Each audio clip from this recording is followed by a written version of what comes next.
The teacup shattered against the kitchen floor, hot Earl Grey splashing across my slippers as I gripped the counter to steady myself.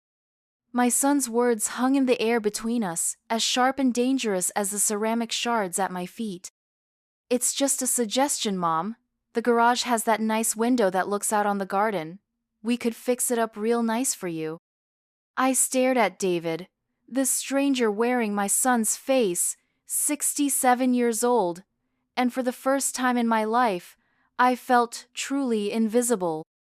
3 decades of teaching elementary school children, raising 2 kids on my own after Harold died, maintaining this 4-bedroom home that had sheltered our family through every storm, and now my son wanted to relocate me to the garage so his family could have the main house.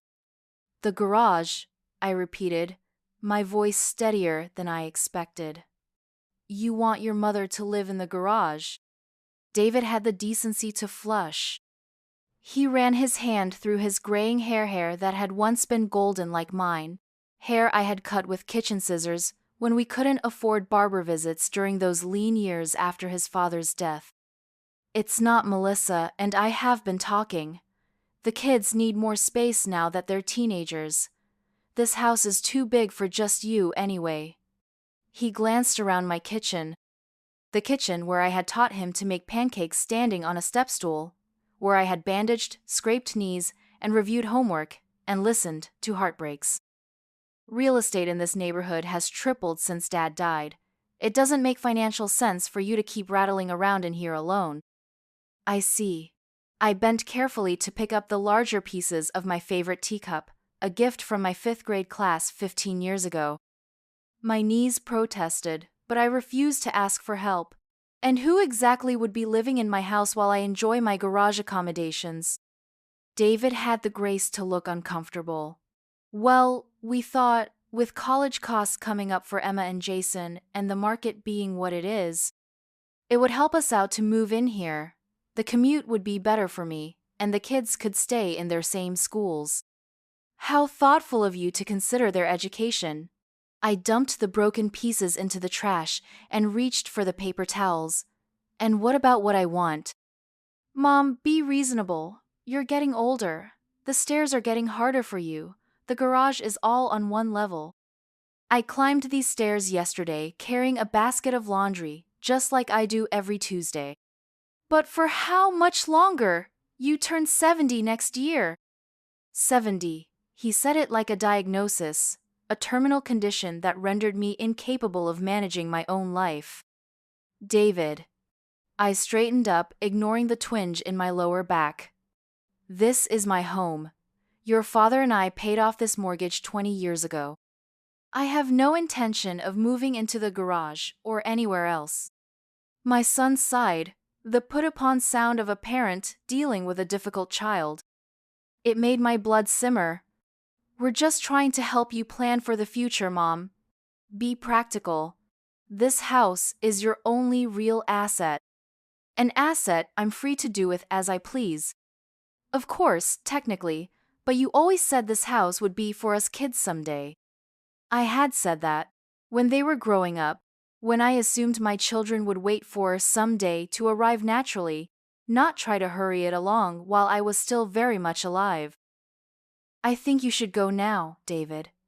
I kept my voice even, though my hands shook slightly as I wiped up the spilled tea. "I need some time to think." He stood, relief flashing across his face that the conversation was ending. "Just promise me you'll consider it, Mom. It makes the most sense for everyone." Everyone except me, I thought, but didn't say. After he left, I sat at my kitchen table for a long time. The house creaked and settled around me, its familiar sounds a comfort. My home, my sanctuary. The garage idea was preposterous, of course, but it had revealed something I couldn't unknow, that my son saw me as a problem to be managed, an obstacle between him and what he believed was rightfully his. I picked up the phone and called my daughter. "Rebecca, it's Mom. I need to ask you something important, and I want you to be honest with me." My daughter's voice came through clear from 3 states away. "Of course, Mom. What's going on?" Did you and David discuss moving me into the garage so you two could have the house? The silence that followed was answer enough. It wasn't my idea, Rebecca finally said, her voice small. David said we needed to start thinking about your care as you get older, and the house is too much for you to maintain now.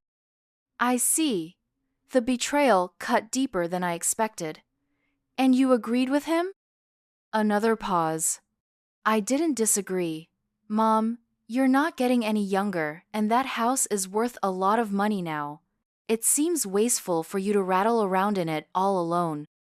There it was again, rattling around, as if my existence in my own home was somehow an inefficient use of space. I appreciate your concern, I said carefully, but I'm perfectly capable of deciding where and how I want to live. No one's saying you're not capable, Mom. We're just trying to be practical. The money from the house could help with your retirement, and David's family really could use the space. It would be better for everyone. Everyone except me, again. I need to go, Rebecca. I'll call you later. I hung up before she could respond, my hand trembling slightly. That night, sleep eluded me. I lay in the bedroom I had shared with Harold for 23 years before cancer took him, staring at the ceiling. The moonlight cast familiar shadows the outline of the dresser where his watches still lay in a small wooden box. The rocking chair where I had nursed both my children. My children who now saw me as a burden, an inconvenience to be tucked away. The next morning, I made a decision. I called my lawyer, Martin Abernathy, who had been handling my affairs since Harold died.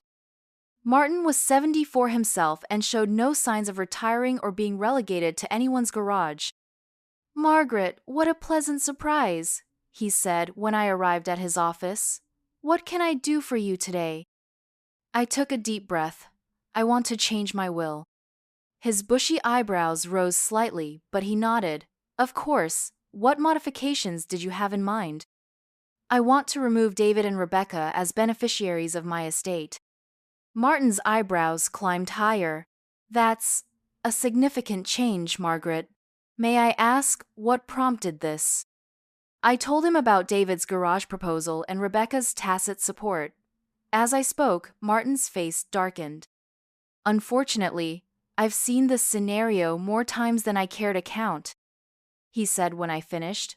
Adult children who see their parents' assets as their inheritance before the parent is even gone. Exactly, I said, relieved to be understood. I've worked too hard to be pushed aside like this. So, if not your children, who would you like to name as your beneficiaries? I hadn't thought that far ahead. My first impulse had been protection to ensure David and Rebecca couldn't benefit from pushing me out of my own home. But now I needed to decide where my assets should actually go. Let me think about that, I said. For now, I just want to remove them. I can prepare that amendment today. Martin said, but I encourage you to consider replacement beneficiaries soon. Without named heirs, your estate could end up in probate, and the state would decide its disposition. I nodded, my mind already working. I'll have an answer for you very soon. That afternoon, I visited the elementary school where I had taught for 32 years. The building had been renovated twice since my retirement, but the smell of chalk dust and children's paste remained the same. Memories flooded back as I walked the hallways, thousands of small faces looking up at me with trust and hope. I had never played favorites among my students, had tried to give each child what they uniquely needed. Unlike my own children, who seemed to think only of what they needed from me. Mrs. Harrington, what a wonderful surprise! The current principal, Janet Chen, had been a young teacher when I was nearing retirement. She embraced me warmly.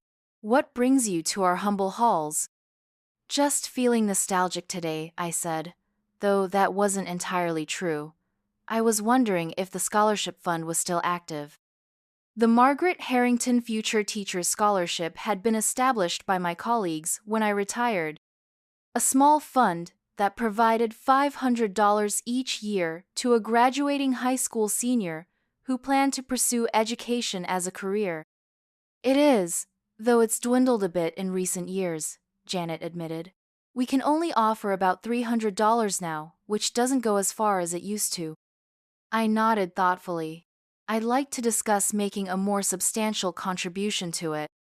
Janet's eyes widened. That would be wonderful. Any amount would help deserving students. I was thinking of something more permanent, I said. An endowment, perhaps. By the time I left the school, I had the beginnings of a plan. The next day, I visited 3 more places: the public library, where I volunteered twice a week, the community garden, where I tended a small plot of tomatoes and zucchini, and the senior center, where I played bridge on Thursday afternoons. At each stop, I asked questions, took notes, and thought about legacy, what it meant to leave something meaningful behind. A week after David's garage suggestion, I returned to Martin's office with a folder of ideas. I've made some decisions, I told him. Instead of leaving my estate to David and Rebecca, I want to establish a trust. Martin listened attentively as I outlined my plan. A substantial portion would go to expanding the teaching scholarship, another portion to fund literacy programs at the library, and the remainder would establish a maintenance fund for the community garden. The house itself would be sold, with proceeds split between the trust and a modest sum set aside for my grandchildren's education, accessible only when they turn 25. This is very thorough, Martin said when I finished. I can certainly draw this up for you, but Margaret, I have to scare you sure about cutting your children out entirely. I sighed, the weight of the decision heavy on my shoulders. They'll still benefit indirectly. Their children will have educational funds, and the community they live in will be enhanced. But no, they won't get the house or the money they seem so eager to claim. And you're comfortable with that? Was I? I thought about David's dismissive tone, about how easily both my children had decided I should be relegated to the garage while they divided up my home. I thought about the decades I'd spent caring for them, sacrificing for them, putting their needs above my own. Yes, I said finally, I'm comfortable with it. They've made it clear they see my house as their inheritance already. Well, now they can see what happens when you count your mother out before her time. Martin nodded and began taking notes. I'll have the documents ready for your review next week. As I left his office, I felt lighter than I had in days. The hurt of my children's betrayal was still there, but alongside it was something new, a sense of purpose and control. They had tried to move me into the garage. Instead, I was moving them out of my will. I didn't tell my children about the change immediately. I wanted time to see if either of them would recognize how hurtful their proposal had been, if they would come to their senses on their own. 2 weeks passed. David called twice, each time circling back to the garage idea, presenting it as the sensible solution to a problem I didn't know I had. Rebecca called too, her approach more subtle but heading toward the same destination. Wasn't I lonely in that big house? Wouldn't I be happier somewhere smaller? Had I thought about what would happen when I couldn't manage the stairs anymore? Neither seemed to consider that I was perfectly content where I was. That I had friends in the neighborhood, a weekly schedule full of activities, and absolutely no desire to be tucked away in a converted garage while my family took over my home. Then came the Sunday dinner. David insisted on hosting a family meal at his house, saying he had important matters to discuss. I agreed to attend, curious about what new angle he might try. I arrived to find Rebecca there as well, having flown in specifically for this gathering. Her husband and children had stayed behind, as had David's wife and teenagers. Just the 3 of us, mother and the children, who had decided her time in her own home should come to an end. Mom, you look well, Rebecca said, hugging me with what seemed like genuine affection. At 44, my daughter had my eyes and her father's analytical mind. She had moved to Colorado after college, building a successful career in environmental science. Thank you, dear. How was your flight? Fine. She exchanged a glance with David. I'm just glad we could all get together like this. The meal was tense despite David's attempts at light conversation. He had ordered from my favorite Italian restaurant, an obvious attempt to butter me up. I ate my eggplant parmesan and waited for the real agenda to emerge. It came with coffee and dessert. Mom, David began, setting down his fork with purpose. Rebecca and I have been talking, and we're concerned about your future. My future seems perfectly fine to me, I replied, taking a small bite of tiramisu. That's because you're still able to manage now, Rebecca chimed in. But we need to plan ahead, before there's a crisis. What crisis would that be? My children exchanged another look, and I could almost hear their silent communication. She's being difficult.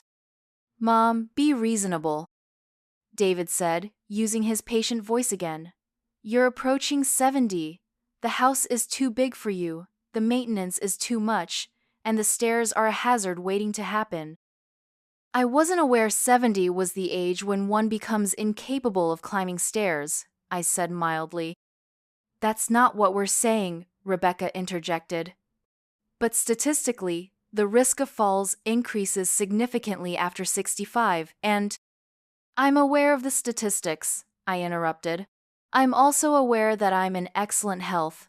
I exercise regularly, and my doctor just gave me a clean bill of health last month. But that could change quickly, David persisted. And then what? We'd have to scramble to make arrangements. What arrangements do you imagine would be necessary? Another loaded glance between them. Rebecca took a deep breath. We've looked into some assisted living facilities. Assisted living? I set my coffee cup down with more force than intended. I thought the plan was for me to live in David's garage. It's not a garage, Mom, David said with exaggerated patience. It would be a converted mother-in-law suite. But that was just one option. We've also found some really nice retirement communities that… Stop. I held up my hand. Just stop right there. I am not moving into David's garage, a mother-in-law suite, an assisted living facility, or a retirement community. I am staying in my home. But Mom… No. I stood up, surprising them both. I've listened to enough. For weeks now, you've both been trying to convince me that I'm too old and decrepit to live independently. Well, I'm not, and I find it very telling that neither of you has bothered to ask what I want. They looked genuinely confused by this suggestion. We're trying to help you, Rebecca said. Are you? Or are you trying to get your hands on my house? The bluntness of my question stunned them into silence. David, you've made it very clear that you want my home for your family. And Rebecca, while you live too far away to move in yourself, I'm sure you wouldn't mind your share of the proceeds if the house were sold. That's not fair, David protested, but his eyes slid away from mine. Isn't it? Then why have all our recent conversations revolved around my leaving my home? Why has neither of you suggested ways to help me stay where I am, if you're so concerned about my well-being? Rebecca looked wounded. Mom, you're twisting our intentions. We love you. We're worried about you. If you're worried, there are many ways you could help that don't involve shipping me off to a converted garage or an institution. Like what? David challenged. Like respecting my wishes, like offering to help with home maintenance if you think it's becoming too much for me. Like visiting more often, rather than trying to plan my relocation from a distance. I looked directly at Rebecca with this last comment. An uncomfortable silence fell over the table. David broke it first. The truth is, Mom, we can't afford to buy a house in this neighborhood anymore. The only way my family can ever live there is if you… He stopped abruptly, realizing what he was about to say. If I… What, David? Die? Is that what you're waiting for? Or just for me to become incapacitated enough that you can take over? No, that's not… I think it's time for me to leave. I gathered my purse and stood. Thank you for dinner. Rebecca rose quickly. Mom, please, we're just trying to have a conversation about the future. No, you're trying to decide my future for me. There's a difference. I moved toward the door, then turned back to face them. By the way, I've made some changes to my estate planning recently.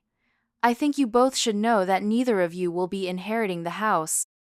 The shock on their faces would have been almost comical under different circumstances. What do you mean? David stammered. I mean exactly what I said. I've changed my will. The house will be sold after my death, and the proceeds will go to causes I believe in, not to children who see me as an inconvenience. Mom, that's not fair, Rebecca exclaimed. Isn't it? You've made it abundantly clear that you see my house as your inheritance, an asset you're entitled to even while I'm still alive. Well, now you can see what happens when you count your mother out before her time. I left them sitting there, mouths agape. The drive home was blurry through my tears, but I felt strangely empowered. For the first time in weeks, I wasn't reacting to their plans for me, I was asserting my own. The next morning, my doorbell rang at 7:30. I opened it to find David on my porch, looking like he hadn't slept. Mom, we need to talk. I sighed, but stepped aside to let him in. I assume this is about the will. He followed me to the kitchen, where I was in the middle of making my morning tea. You can't be serious about cutting us out. This house has been in our family for decades. Dad would never have wanted. Don't you dare tell me what your father would have wanted, I said, my voice sharp. Harold would be appalled at how you've been treating me. David flinched. We're trying to look out for you. By suggesting I live in your garage, by looking into facilities behind my back, I shook my head. That's not looking out for me. That's looking out for yourselves. So this is punishment then? You're punishing us by changing your will? I considered his question as I poured hot water into my teapot, a new one, since my favorite had been destroyed the day this all began. No, not punishment, protection. Protection from what? From having my wishes ignored, from being treated as an inconvenience rather than a person with agency and dignity. I met his eyes directly. Tell me honestly, David. If I became ill or needed more help, would your solution be to move me into that garage room, or would you find a way to help me stay in my home as I wish? He hesitated, and in that hesitation, I had my answer. That's what I thought, I said quietly. So yes, I've changed my will to protect myself and my wishes. The house will be sold after I'm gone, and the money will establish a trust for causes I believe in. Your children will receive funds for their education when they're old enough to use it wisely. But not us. No, not you or Rebecca. David's face flushed with anger. You're making a mistake. We're your family. Yes, you are, which is why your betrayal hurts so deeply. I sat down at the kitchen table, suddenly tired. Family should respect each other's wishes, David. Family should listen. Neither you nor Rebecca has been doing that. So that's it? One disagreement about your living situation, and you write us out of your will? This isn't a disagreement, it's a fundamental difference in how you see Minot as a person with valid wants and needs, but as an obstacle between you and what you want. I took a sip of my tea. And it's not too late to repair this rift, but it would require you to truly hear me, to respect my autonomy, and to stop treating me like I'm already half gone. David stared at me for a long moment, then shook his head. You're being unreasonable. Am I? Or am I simply refusing to be reasonable on your terms? He had no answer for that. After a moment, he stood. Rebecca's flight leaves this afternoon. She wanted to come say goodbye, but I told her I'd talk to you first. She's welcome to visit, you both are, but not if the agenda is to convince me to leave my home. David left without another word. I sat at my kitchen table, watching the steam rise from my tea, feeling both sad and strangely liberated. The distance between me and my children hurt, but for the first time in weeks, I felt like I was standing on solid ground. my ground, my home, my life. Later that day, Rebecca called. Her voice was tight with restrained emotion. Mom, David told me about your conversation. I assumed he would. I don't understand why you're being so stubborn about this. We're trying to help you. I closed my eyes, gathering patience. Rebecca, have you considered that I don't need the kind of help you're offering? Everyone needs help eventually, Mom. Yes, but there are many ways to provide it. None of the options you and David have suggested involve respecting my clearly stated wish to remain in my home. But if you truly want to help, you could call more often, visit more than once a year, offer to hire someone to clean the gutters or mow the lawn if you're concerned about maintenance. There was a pause. Is that what this is about? You want us to visit more? What I want is to be treated like a person capable of making my own decisions, not a problem to be managed. And yes, more visits would be nice, but what I really want is respect. Another pause. And if we don't do things your way, you'll punish us by cutting us out of your will. I sighed. Of course she would focus on that aspect. Rebecca, think about what you're saying. You're upset because I've changed who inherits my assets after my death, while you and your brother were actively trying to move me out of my home while I'm still very much alive. Do you not see the hypocrisy in that? It's not the same thing, she protested. Isn't it? You both seem to feel entitled to my house, so entitled that you were planning my relocation without my consent. We were just exploring options. Options I never asked for. I took a deep breath. Rebecca, I love you and David. You're my children. But I am not going to be pushed aside or have my wishes ignored simply because I've reached a certain age. So what happens now? That depends on you and David. I'm still your mother. I still love you both, but I will not be bullied out of my home or treated like I'm incapable of managing my own affairs. And the will? I closed my eyes briefly, always back to the will. The changes stand for now. Perhaps in time, if things change between us, I might reconsider. But I had to protect myself. Rebecca was quiet for a moment. I need to think about all this. My flight's in a few hours. Have a safe trip home. After we hung up, I sat in my favorite chair by the front window, looking out at the street where my children had learned to ride bikes, where neighbors still waved as they walked their dogs. My home, my life. The garage proposal had been painful, but it had revealed something important, that I needed to take control of my future, to make plans based on what I wanted, not what my children expected. They had tried to move me into the garage. Instead, I was moving them out of my will. And in doing so, I had reclaimed my power. 3 months passed. Autumn arrived, painting my neighborhood in fiery hues of red and gold. I settled into a new rhythm, one not punctuated by David's visits or Rebecca's calls. After our confrontation, communication had dwindled to brief text messages and obligatory holiday cards. The silence hurt, but I refused to be the one to break it by apologizing for standing my ground. Instead, I focused on building the life I wanted. I increased my volunteer hours at the library, joined a water aerobics class at the community center, and started teaching a weekly crafting workshop for children. My days were full, purposeful, and entirely my own. I was arranging books on the library's new arrival shelf when I spotted a familiar face browsing in the mystery section. Melissa, I called softly, approaching my daughter-in-law. She jumped slightly, then offered a tight smile. Margaret, I didn't expect to see you here. I volunteer every Tuesday and Friday. I studied her face, noting the dark circles under her eyes. How are you? How are the kids? Melissa glanced around as if worried someone might see us talking. We're fine, busy with school and activities.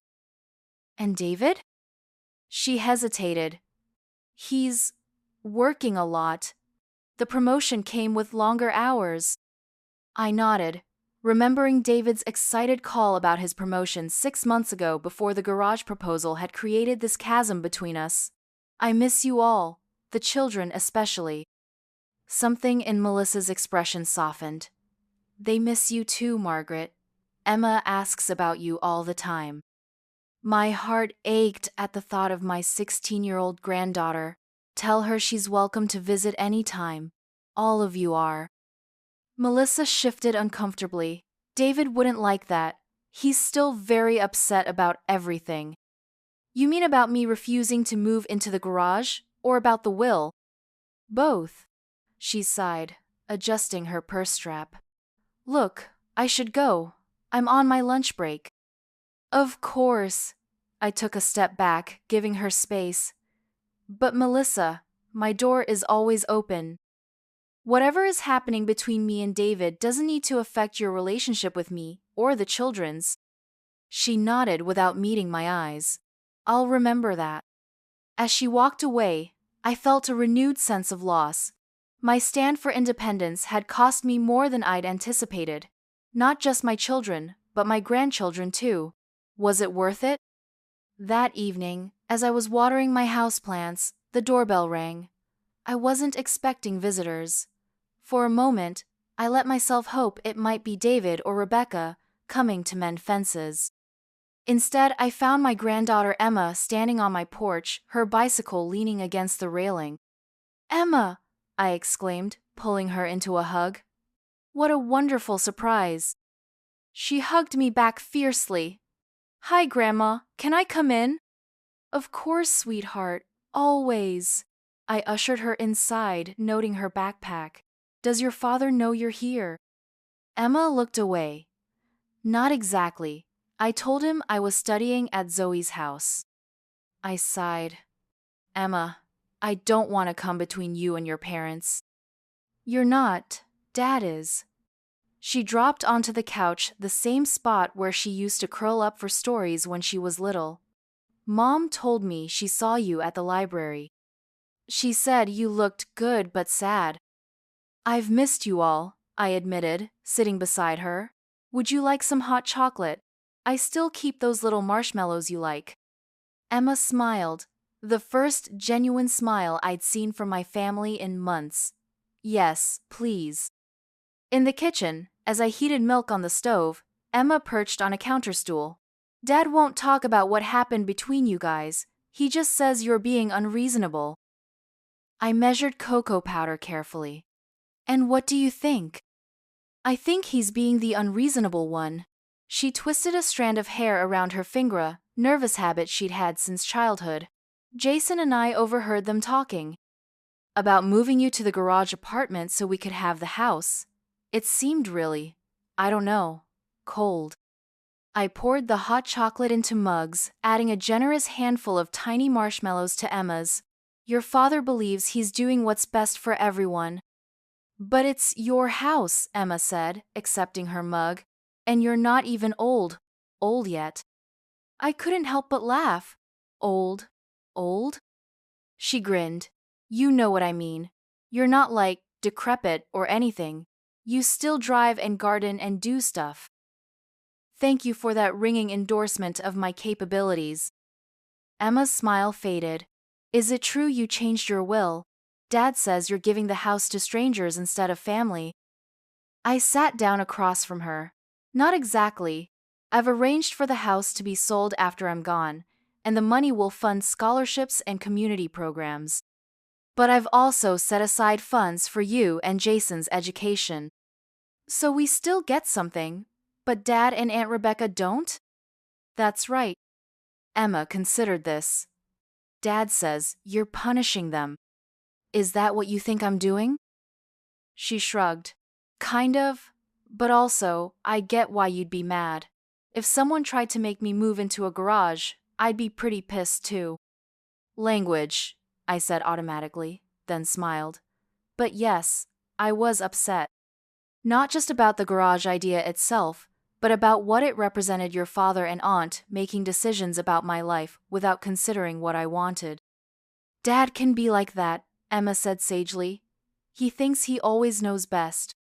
We talked for another hour, catching up on Emma's school achievements, her first job at the local ice cream shop, her hopes for college. When it was time for her to leave, I hugged her tightly. You can visit any time, Emma, and please bring Jason next time. I've missed you both terribly. I will. She hesitated at the door. Grandma, are you lonely here all by yourself?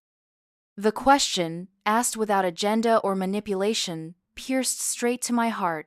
Sometimes, I admitted. But I have friends, activities, a life I've built. And this house holds all my memories of your grandfather, of raising your father and aunt. Emma nodded. That makes sense. I wouldn't want to give up my room either, and I've only had it for like 10 years. After she left, I sat in the growing darkness, thinking about her question. Was I lonely? Yes, sometimes. But the loneliness of living alone was preferable to the isolation I would feel living in David's garage, relegated to the periphery of family life. My autonomy diminished. The following week brought another unexpected visitor, Martin Abernathy, my lawyer. He called ahead, saying he needed to discuss an important matter regarding my estate planning. I don't recall us having any unfinished business, I said when he arrived, showing him to the living room. We don't. Martin set his briefcase on the coffee table. But I received a rather concerning call from your son yesterday. I stiffened. What did David want? To discuss the changes to your will. Martin looked troubled. He asked if I thought there were grounds to challenge it on the basis of undue influence or diminished capacity. A cold feeling settled in my stomach. He thinks I'm not competent to make my own decisions. He suggested that your age might be affecting your judgment. Martin's expression was grave. I informed him that I found you to be of entirely sound mind when we updated your will, and that his insinuation was both incorrect and offensive. Thank you for that. However, I thought you should know, if he's exploring legal challenges to your will, he might not stop there. The implication hung in the air between us. If David believed I was becoming incompetent, he might eventually try to take control of my affairs while I was still alive. What do you suggest? I asked. Martin opened his briefcase. First, I recommend you undergo a cognitive assessment with your doctor.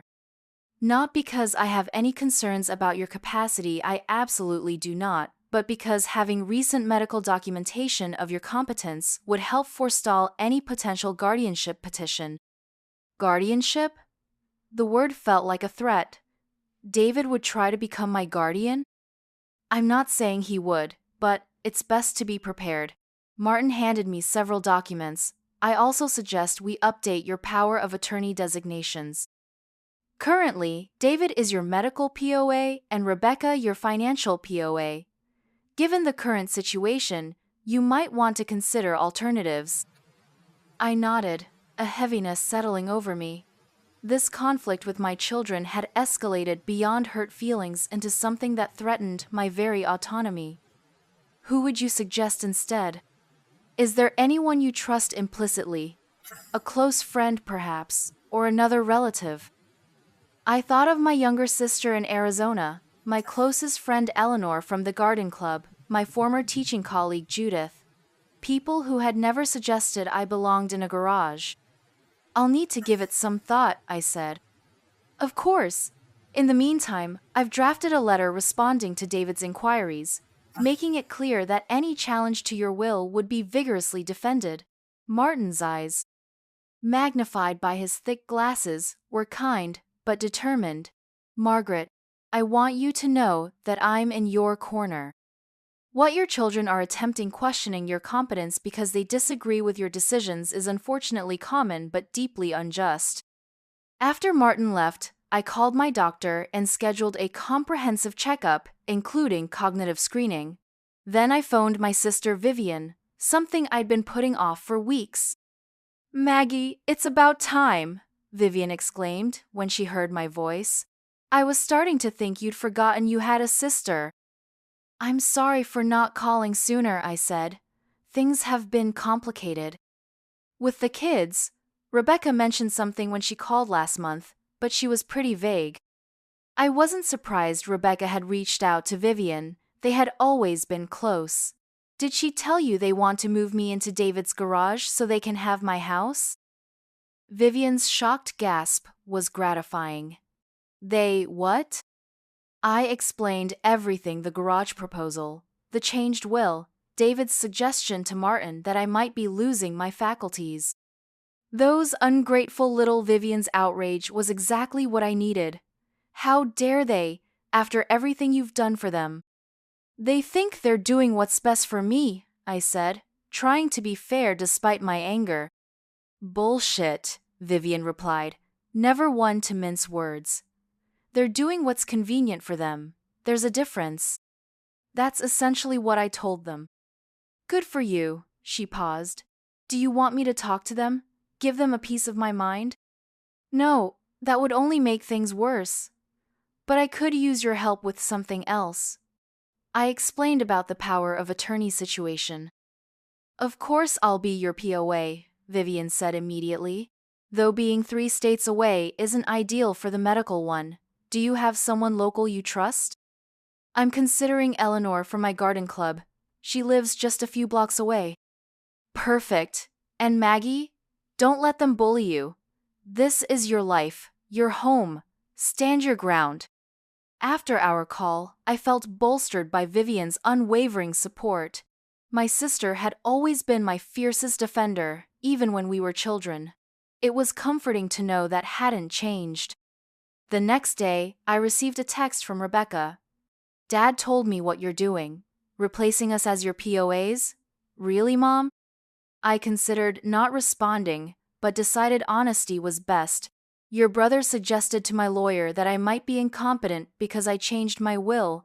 I'm protecting myself. Her reply came quickly. He's just upset. We both are.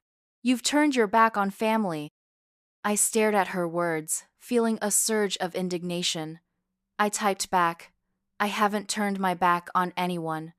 My door is always open to all of you. What I won't do is be pushed aside or have my wishes ignored. Visit anytime you'd like to talk in person. She didn't respond. The cognitive assessment with my doctor went well, as I knew it would. Dr. Patel, who had been my physician for over 15 years, seemed puzzled by my request until I explained the situation. I see this more often than I'd like, she said, reviewing my test results. Adult children who confuse their parents' independence with stubbornness or incapacity. Exactly, I said, relieved to be understood. They seem to think that because I've passed some invisible age threshold, I can no longer make my own decisions. Well, these results should put that notion to rest. Your cognitive function is excellent, Margaret, better than many of my patients 20 years your junior. She handed me a written report. I've documented my findings here. Feel free to share this with your lawyer if needed. Armed with medical documentation of my competence and new power of attorney designations, Vivian for financial matters, Eleanor for medical, I felt more secure. Still, the estrangement from my children weighed heavily. Thanksgiving approached. In previous years, we had rotated hosting duties between my house and David's, with Rebecca flying in from Colorado. This year, no plans had been discussed. The silence was deafening. 2 weeks before the holiday, I made a decision. I sent identical text messages to David and Rebecca. I'm hosting Thanksgiving this year, 3 p.m. as usual. I'd love to have everyone here. Let me know if you can make it. David's response came first. We already made other plans. Maybe next year. Rebecca was more diplomatic. I can't get a flight this late. Sorry, Mom. Have a good holiday. I suspected both were excuses, but I chose not to challenge them. Instead, I called Eleanor and several other friends who I knew would be alone for the holiday and planned a Friendsgiving celebration. On Thanksgiving Day, as I was setting the table for my guests, the doorbell rang. To my astonishment, Emma and Jason stood on my porch, bundled against the November chill. Surprise, Emma said, her smile slightly nervous. We brought pie. Jason, 14, and in the awkward stage of adolescence, held up a bakery box. It's pumpkin, your favorite, right? Tears sprang to my eyes. Yes, that's right. Come in. Come in. But does your father know you're here? The siblings exchanged glances. Kind of, Emma said. We told him we were going to Zoe's for a few hours, which is technically true, we're going there after here. I should have sent them home, should have called David immediately. But the sight of my grandchildren, their faces so eager and uncertain, melted my resolve. Well, you're just in time. My friends will be arriving soon for dinner. We can't stay that long, Jason said quickly. Dad would definitely figure it out. We just wanted to see you, Emma added. It didn't feel right, having Thanksgiving without Grandma. I hugged them both, breathing in the familiar scent of Emma's strawberry shampoo and the lingering trace of Jason's basketball practice. I've missed you both so much. We had a lovely visit, though brief. They filled me in on school, friends, and Jason's basketball team making the playoffs. I showed them the Christmas ornaments I was crafting for my library workshop and promised to set aside special ones for them. As they were leaving, Emma hesitated. Grandma, is it true you're giving away the house because you're mad at Dad and Aunt Rebecca? I considered my answer carefully. I'm not giving the house away, Emma. After I'm gone, which won't be for a very long time, I hope it will be sold, and the money will help fund scholarships for future teachers and other community programs I care about. But why not give it to Dad and Aunt Rebecca like you always said you would? Because sometimes plans change when circumstances change. I touched her cheek gently. Your father and aunt began making decisions about my house while I'm still very much alive and capable of making my own choices. That hurt me deeply. The changes to my will were partly a response to that hurt, yes, but also a reflection of what I truly want my legacy to be. Jason, usually quiet, spoke up. Dad says you're being selfish. I imagine he does, I said, keeping my voice even. But is it selfish to want to remain in my own home? Is it selfish to decide what happens to my own property? The teenagers exchanged glances, clearly uncomfortable. I don't want to put you in the middle, I continued. This is between me and your father and aunt. Know that I love you both, and nothing will ever change that. My door is always open to you. After they left, I leaned against the closed door, emotions warring within me. Joy at seeing my grandchildren, sorrow at the rift in our family, and renewed anger at David for putting his children in such an awkward position. My Friendsgiving gathering was a success, filled with laughter and good food. But throughout the evening, I kept glancing at the empty chairs where my family should have been sitting. The Christmas season brought more painful reminders of our estrangement. I sent gifts to David's family and Rebecca, uncertain if they would be acknowledged.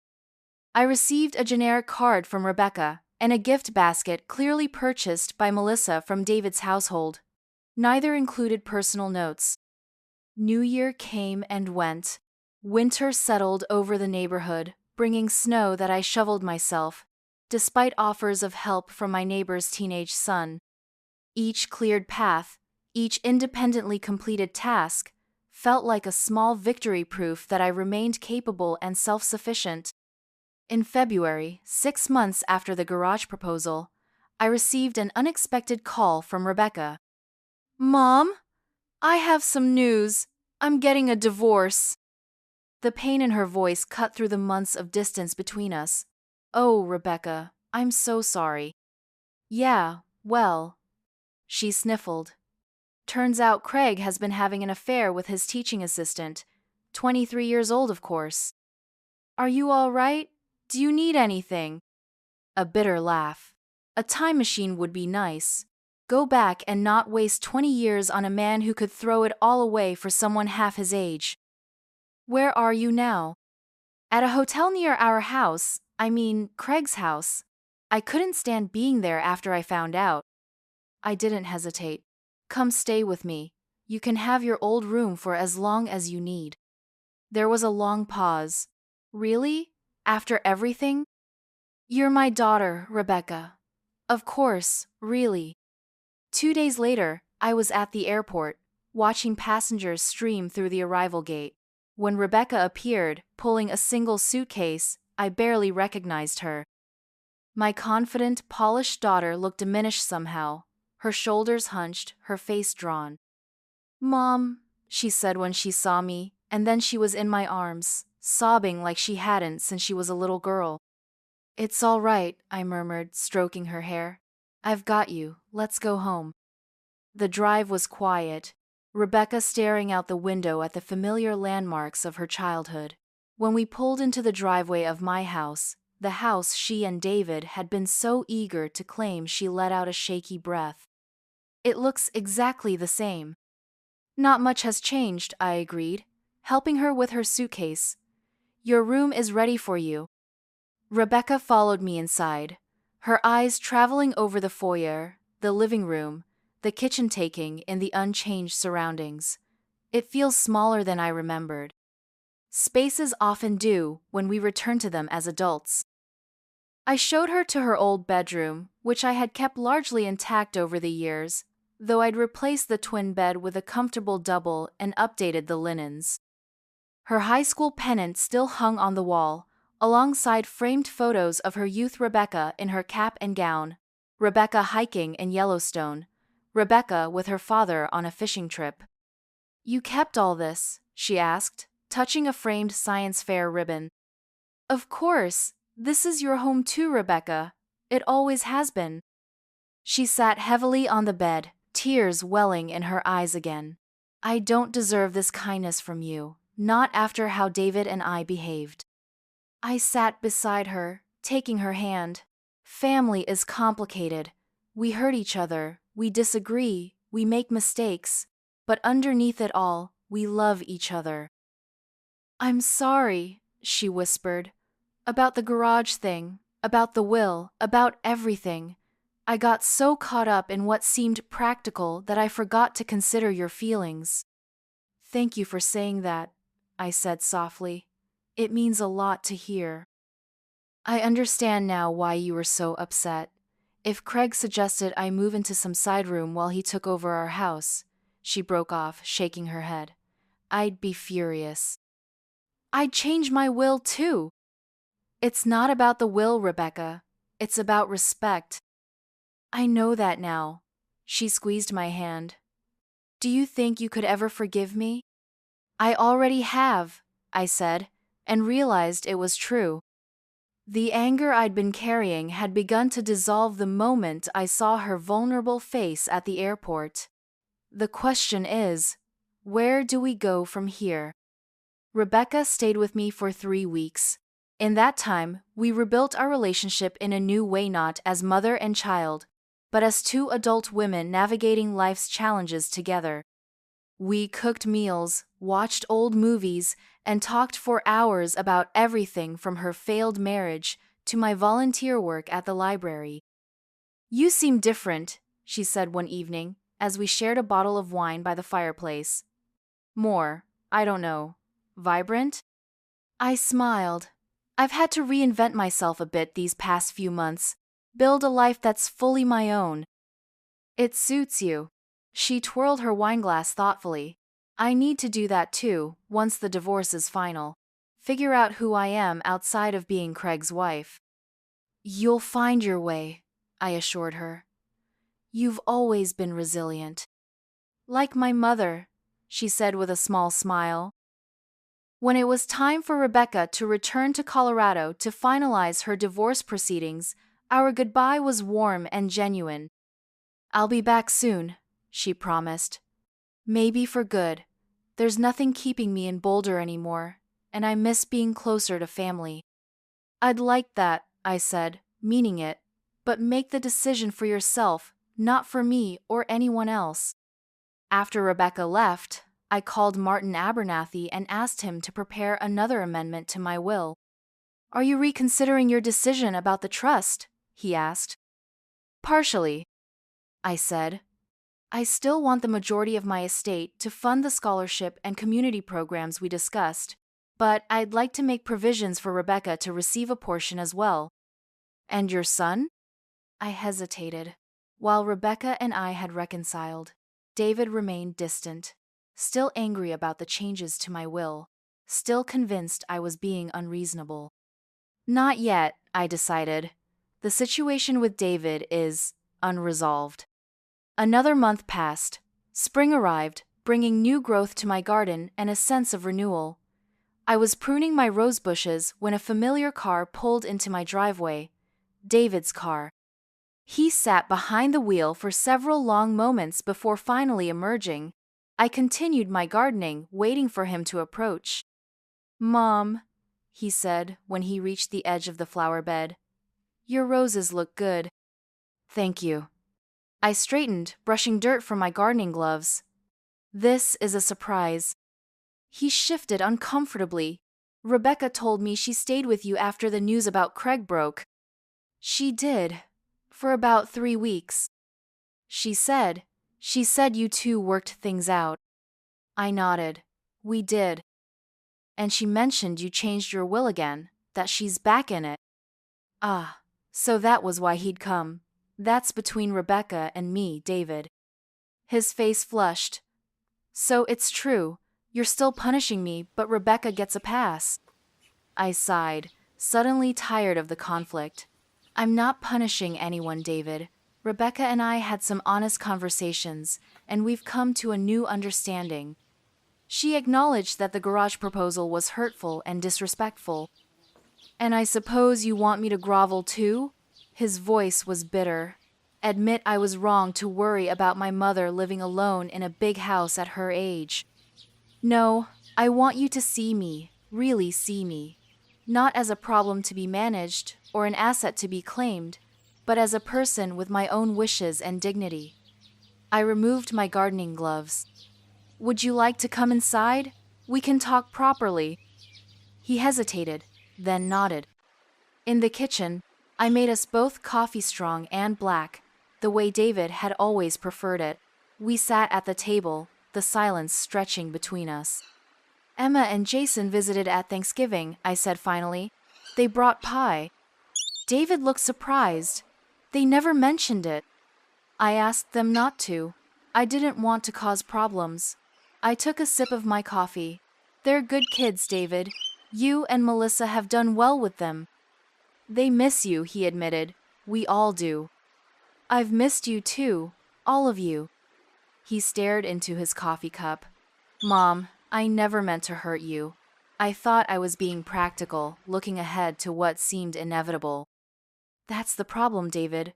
You were making plans for my life without including me in the conversation. You decided what was inevitable without considering what I wanted. I was worried about you, living alone, taking care of this big house. And those concerns might be valid someday.